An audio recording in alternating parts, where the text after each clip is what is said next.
కొంచెం brown colour రావాలి. ఇలాగా చూడండి ఎంత బాగా వచ్చినాయో.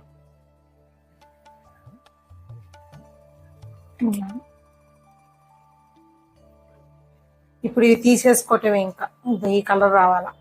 వేడి తగ్గే లోపల ఇంకా కలర్ వస్తాయి. ఇప్పుడు ఇవన్నీ ఇలా తీసుకొని ఒక ప్లేట్లోకి ఇది కలర్ ఇదండి.